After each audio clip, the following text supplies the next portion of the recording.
Jaja Fatou ko ni si Jaja Fatou walla ma min objectif 5 000 € on c'est bon fi honɗum na innugo walla joni si 200 € naɓanama Jaja Fatou o soodi ñamete lanni ko son jakaɓe heddoto si 5 000 € heɓike o sodante tere o darnane o ɗaɓɓane haysi ko contenaire ma tabal o yeeya ɗon wallahi Fatou Mariama tigiri dongal ɗuytantomo Mariama kadi de son côté c'est bas pour Fatou ɓe kan kadi o wawi darnande Fatou alhamdulillah rabbil alamin ɓe fof ɓe nafitorade min komi innata fo yo accompagne goɗɗo ronkata 5 € ma 10 € kala ko waɗɗa ko aliyatimaɓe wonɗa waɗande ala nene ala baba ko baraji heɓata duubulno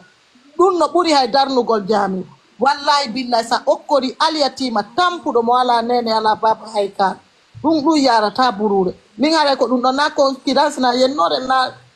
honno so ɗumannagol goɗɗo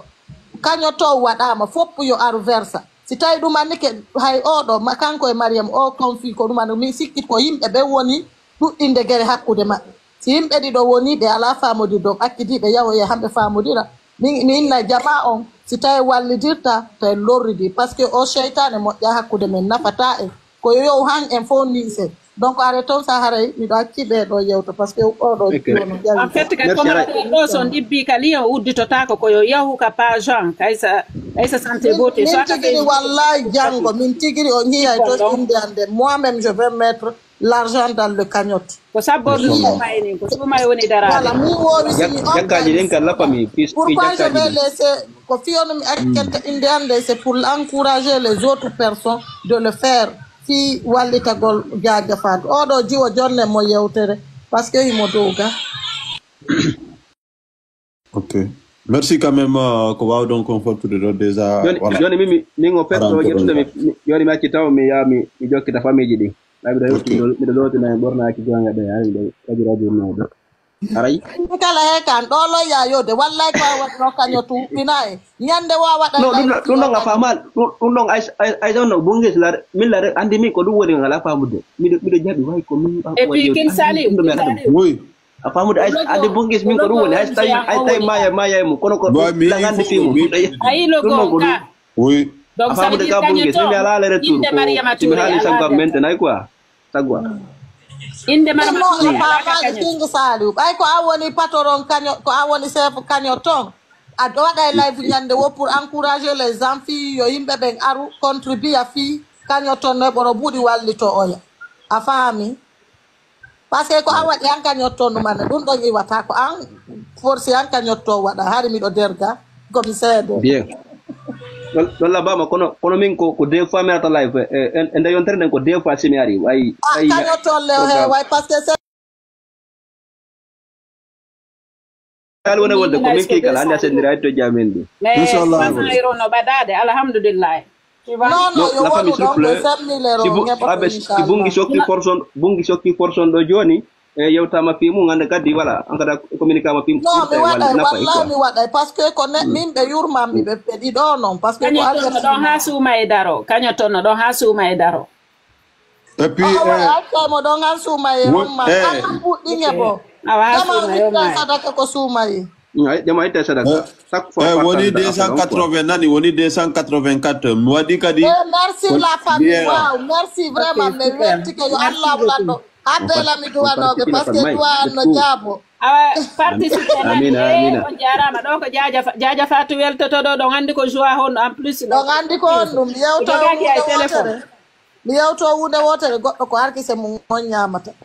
par ce que Jaja Fatou ari haalaka ɗum ɗo immorike ni par ce que min hankin mi wonano d' accord go yo kañotto udite par ce que o yewtali hakkude Aissa e Mariam donc arsike Jaja Fatou yani voilà hande lon ko ɓayon haali ɗo fi Jaja Fatou ɓernde hande yurmende minni waw ɗum waɗi yammi jawi joni ɗo laba maggoy ko Jaja makko udditi joni lonta fermu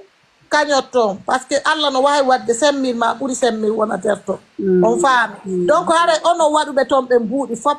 haray yo Allah wulan ɗon ɓeydu ko ƴetta ɗon okkora on balɗe cellal okkora on faale mo mi torikema Allah mi fattikema Allah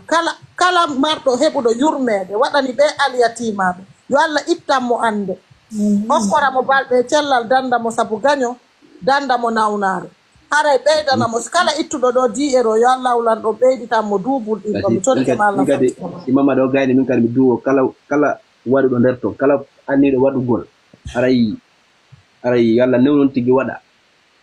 mi toranomo Allah yalla montamo bakkatuji makko yaafo mo okkoramo faale makko torre mo duwa makko allahumma inni as'aluka bi anni ashhadu an la ilaha illa anta al ahadu as-samadu allazi lam yalid wa lam yulad wa lam yakul lahu kufuwan ahad o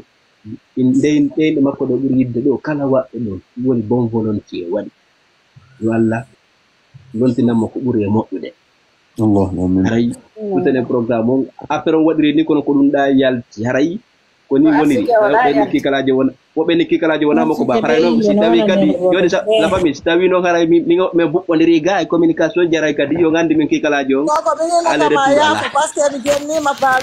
non mama solution mi aja kadi aray miɗo yaafi nara telen noon fiise lowɓe mon haray c'est la famille comme nandiro no mi kikala so mi falji aɗa no la mi falji min fof nandi mi alan complète et puis kikala sida fala mariage ko page sista isa a copier lien on waɗa ko page ma kala fala ɗo suttenude en fait les amis merci jama fo weltanama nan aray ko yafonde so tawi paljere feƴƴi ga piiselo merci joni ɗen ko téléphone kikala onno aja sa joni mum podiray ɗen ko boggol lien on ɗo ko Ismaila sa ɗibbi kore profil an ɗo a yahi ɗon tun direct a yahi ɗon lien merci nani tan goto on fomo Oustaz Ismaila gonga ɓe marhaban bikum marhaban yaaki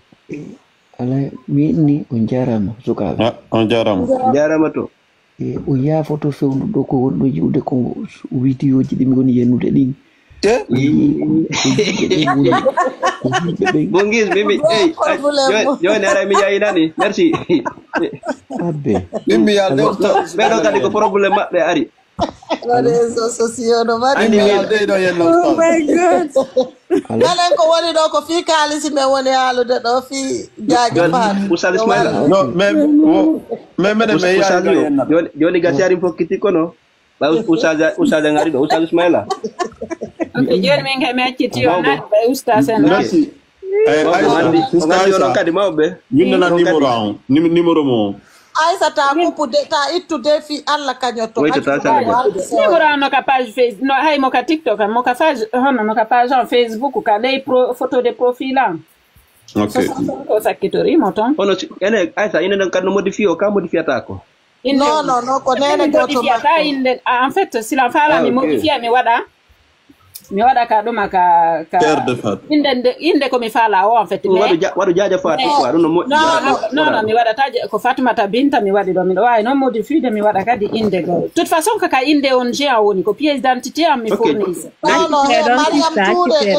écoutez Mariam Touré va comprendre kanko kadi na o innita fi faton ko kanko jogiti fato mais jaaja fato on o jogitaki mo elle va comprendre ça et puis Fatou kadi hay silam faala wallude Fatou miɗo mari droit wallugo Fatou o mara droit innugo goɗɗo wata wallugo o mara kayɗire Fatou kankoye Fatou ampola kankoye Fatou na hay yettore wotere jogin donc yeeso justice on o wata inde Fatou ko ɓiɗɗo makko par ce que kanko kadi ça veut dire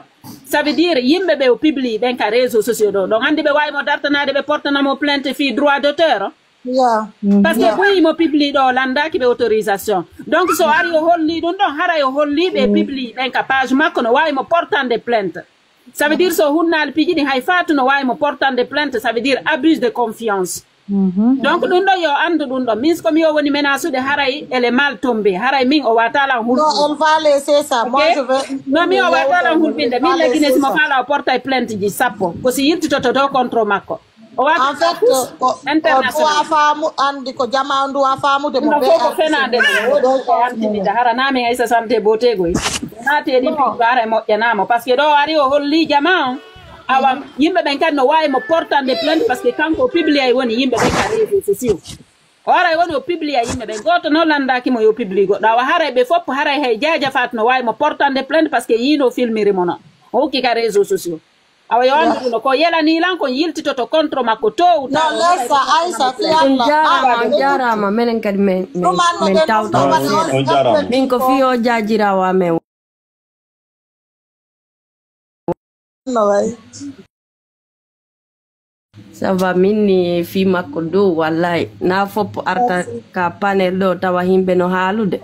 on tigi hala vérité on donc mais depuis ñalorma meden min darde life tanti sister santé